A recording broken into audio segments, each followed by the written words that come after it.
Hi gang, Robert J.E. Simpson here once again, and I'm going to keep this one fairly short for today. On today's vlog, it's the 1st of April, 2020.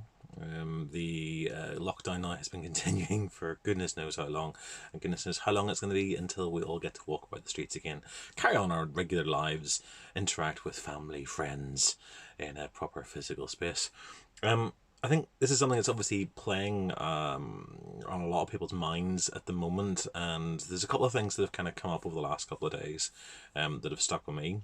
One of the things is today I had reason to communicate with Amazon's customer service department in relation to a product that they're meant to be replacing for me, and which has gone AWOL.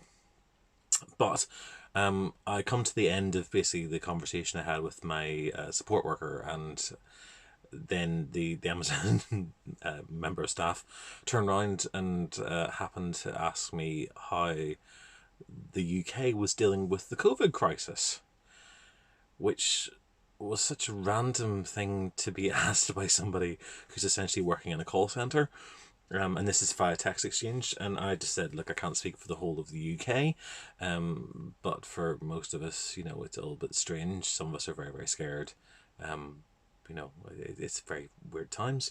I assumed it was someone who worked in India, because that's where a lot of the call centres are, but it turns out that they then went to tell me that they were based in Egypt.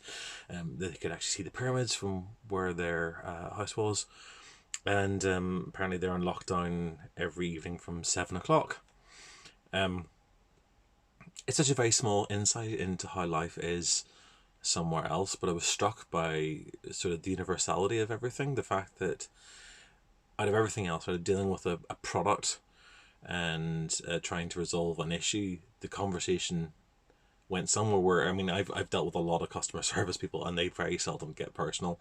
To actually start talking about the world and the bigger picture, and how our respective nations are dealing with the crisis that's there, is fascinating. It just goes to show you how all connected we are, and it's one of the weirdest things about this. Right from the start, people have said to me that we are all in the same boat, and very cynically, particularly early on, whenever I was very, very concerned about sort of finances in particular. I did say, yeah, well, we're not all in the same boat, because some of our boats are safely on the way to rescue, but others are sort of setting up turn vessels. We don't necessarily know that we're going to be okay on the far side, and that is still true. There are people out there who are finding it very, very difficult. But this is a good example of how absolutely the entire world is united at the moment. We're all dealing with the same problem. Most of the nations at this point are in severe lockdown, and it's making people connect in a very, very new, very, very real, and very, very honest way. And I guess in terms of sort of the thread of these vlogs over the last couple of weeks, and trying to keep it into a much more general perspective, I guess there is this element of sort of language, and particularly the arts. I mean, that's what I'm interested in. That's what most of you guys will know me from, I guess. And the arts is something that unifies people. It's something I've often recognised, that, a favourite TV show or a cartoon or a piece of artwork can be discussed by people from all over the planet. We can all respect and admire it, whether we all speak the same language or not. It's one of the things that I love about silent cinema. I think silent cinema is a far purer form of cinema than any other, because when you watch those films, there's no language. And a really good silent film, it's very, very sparse on the intertitles. So everybody, no matter how you speak, everyone is understanding the same thing that's going on that screen. And that's a very, very special and very, very powerful tool to have. And it's very, very important. Something which I think has been lost a lot over the last 100 years of cinema, is certainly once the talkies come into place, we make much more, many more changes. The cinema itself is somewhat less pure. I do have other thoughts on silent cinema, which I'm going to coax back to over the coming weeks, because I know this is by far from the end of these little conversations. But I just wanted to share that little anecdote from today, because it just struck me, and it was so powerful, and yeah, I felt quite moved by it in a really, really, really strange way, to be moved by some randomer asking me a very simple question, but which had no context in that customer service role, but actually made them far more human to me, and not just some anonymous name sitting at the end of a chat message board.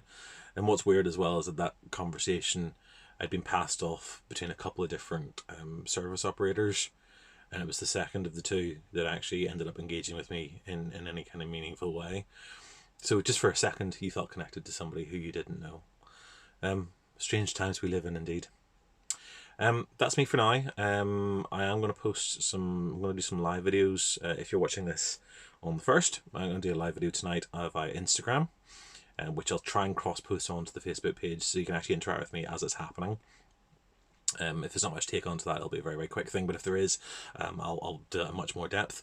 I'll maybe try and do a proper live video tomorrow via my personal Facebook page. But I'll maybe make it public so anyone who's not on my added list, if you want to, you can engage as well. And basically whatever you want to talk about, fire me through questions and stuff, and your topics, and we'll see where it goes. It's actually nice to connect with the world when you can. Anyway, that's all later on. For now, you know the social media feeds by now. I will catch you at some point. Until tomorrow. Bye.